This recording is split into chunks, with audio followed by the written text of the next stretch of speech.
नमस्कार दोस्तों, स्वागत है आपका हमारे YouTube चैनल पे। आज हम बात करने वाले हैं एसी टैको जनरेटर के बारे में। टैको जनरेटर होते क्या हैं? बेसिकली ये स्पीड मेजरमेंट डिवाइस होते हैं जो किसी भी रोटेटिंग शाफ्ट की स्पीड को मेज़र करने के काम आते हैं। इनका वर्किंग प्रिंसिपल बिल्कुल जनरेटर की वर्किंग प्रिंसिपल के जैसा होता है। प्रीवियस वीडियो में हमने डीसी टैको जनरेटर के बारे में बात की थी। इस वीडियो में हम एसी टैको जनरेटर के बारे में बात करने वाले हैं। अगर आपने डीसी टैको जनरेटर को चेक नहीं किया है तो प्लीज़ उसे भी आप देख लीजिएगा। एसी टैको जनरेटर ये काम कैसे करता है, इसकी कंस्ट्रक्शन क्या है, आइए उसे पहले देखते हैं। इसके अंदर एक मैग्नेट रहता है जो कि रोटर होता है, यानी कि इसके अंदर जो मूविंग पार्ट है वो हमारा मैग्नेट रहता है और जो स्टेशनरी पार्ट है वो हमारी आर्मेचर कोइल्स रहती हैं। यानी आर्मेचर कोइल हमारी स्टेटर है और जो मूविंग पार्ट है वो हमारा मैग्नेट है। इसमें एक रेक्टिफायर सर्किट यूज़ होता है, एक वेरिएबल रेजिस्टर यूज़ होता है, एक फ़िल्टर और एक वोल्टमीटर यूज़ होता है। वर्किंग की अगर बात करें, जैसे ही एक मूविंग शाफ्ट को इसके जो रोटर है हमारा उसके साथ कनेक्ट किया जाता है तो ये मैग्नेट मूव करना शुरू करेगा। मैग्नेट जब हमारा मूव करना शुरू करता है तो जो हमारी मैग्नेटिक फील्ड लाइंस है वो भी मूव करेंगी, और वो जब मैग्नेटिक फील्ड लाइंस मूव करेंगी तो according to the principle of electromagnetic induction, rotating magnetic field line induces an EMF in the armature coil.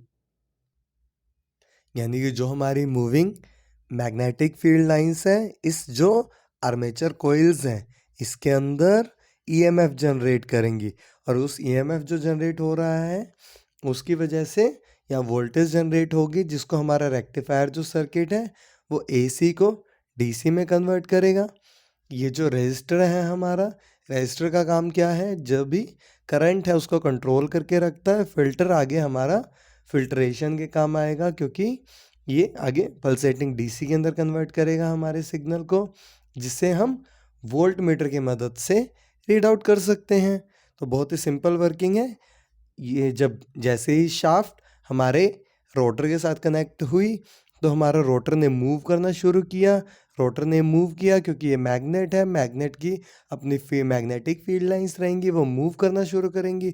Magnetic field lines जो हैं जब मूव करेंगे हमारी आर्मेचर कॉइल के थ्रू तो इसके अंदर ईएमएफ जनरेट होगा। ईएमएफ आएगा हमारा इस रेक्टिफायर सर्किट पे। अब यहाँ पे अगर हम देखें, अगर यहाँ पॉजिटिव आया इस पॉइंट पे तो इस वाले ये वाला डायोड कन्वर्ट करेगा हमारा। इसे नाम दे लेते हैं हम D1, D2, D3 और D4। सपोज यहाँ पे पॉजिटिव आया तो यहाँ से कंडक्ट होके इधर से आ जाएगा, अगर नेगेटिव आया तो इधर से कंडक्ट हो जाएगा।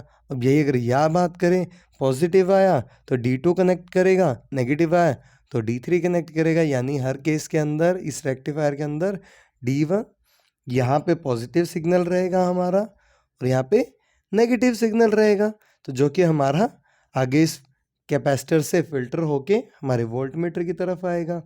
अब यहाँ पे magnitude and frequency of induced EMF, जो भी ईएमएफ यहाँ पे इंड्यूस हो रहा है उसका मैग्नीट्यूड और उसकी फ्रिक्वेंसी ये डायरेक्टली प्रोपोर्शनल होगी किसके, स्पीड ऑफ रोटेटिंग शाफ्ट के। जो हमारी ये जो रोटेटिंग शाफ्ट है इसकी जो रोटेटिंग स्पीड होगी उसके डायरेक्टली प्रोपोर्शनल होगा हमारा मैग्नीट्यूड और फ्रिक्वेंसी किसकी, इंड्यूस्ड ईएमएफ की। ये हमारा बेसिक प्रिंसिपल है एसी टैको जनरेटर का। हमारे डीसी टैको जनरेटर के अंदर कुछ लिमिटेशंस थी, उन लिमिटेशंस को दूर करता है हमारा एसी टैको जनरेटर। उसमें सबसे बड़ी लिमिटेशन क्या थी, जो ब्रश और कम्यूटेटर हैं उनकी वजह से हाई सर्ज जनरेट होता था क्योंकि कॉन्टैक्ट है। लेकिन अगर यहाँ पे बात करें, ये कॉन्टैक्टलेस है। ये जो मैग्नेट है, ये जो रोटर है और जो स्टेटर है, ये आपस में कहीं भी कनेक्ट नहीं हो रहे हैं।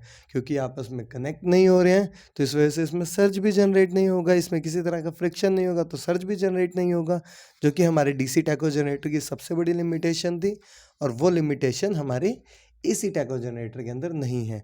एडवांटेजेस की अगर बात करेंगे तो सबसे पहला एडवांटेज ही यही है कि लो सर्ज जनरेशन होगा इसके अंदर। क्यों? क्योंकि ब्रश और कम्यूटेटर के बीच में कोई कनेक्शन ही नहीं है। ये जो काम करता है इंड्यूस्ड वोल्टेज होता है, यहाँ पे कॉन्टैक्ट नहीं होता है। अब क्योंकि यहाँ पे कॉन्टैक्ट नहीं है तो मेंटेनेंस भी कम होगी और नेक्स्ट बेनिफिट की अगर बात करें, speed can be measured by measuring frequency और by magnitude of induced voltage. अगर हमें स्पीड का पता लगाना है तो दो तरीकों से पता लगा सकते हैं। पहला, अगर हम जो हमारी फ्रिक्वेंसी है, जो हमारी एसी सिग्नल जनरेट हो रहा है, अगर हम उसकी फ्रिक्वेंसी को पता कर ले, उससे भी स्पीड का पता चल जाएगा हमारे। जो हमारा मूविंग रोटर है, जो हमारी मूविंग शाफ्ट है उसका। और दूसरा जो मैग्नीट्यूड है, मैग्नीट्यूड जो है डायरेक्टली प्रोपोर्शनल होगा स्पीड के, तो मैग्नीट्यूड का पता करके जो हमारी इंड्यूस्ड वोल्टेज उसके मैग्नीट्यूड का पता करके भी हम जो हमारी रोटेटिंग शाफ्ट है उसकी स्पीड का पता कर लेते हैं।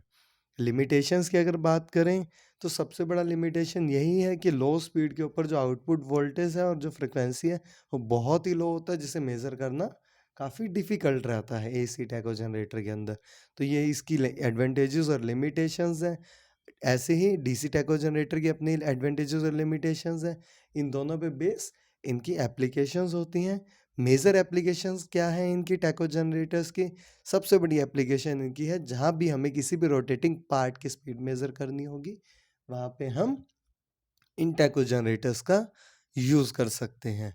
चाहे वो एक मोटर की स्पीड हमें पता करनी हो, चाहे हमारी गाड़ी की स्पीड पता करनी हो, हमारी बाइक की स्पीड पता करनी हो, या फिर किसी भी मूविंग पार्ट की हमें स्पीड पता करनी हो, उनको हम टैको जनरेटर्स की मदद से बहुत ईज़िली पता कर सकते हैं। Hope you like this video. If you like this video, please subscribe our channel. Thank you.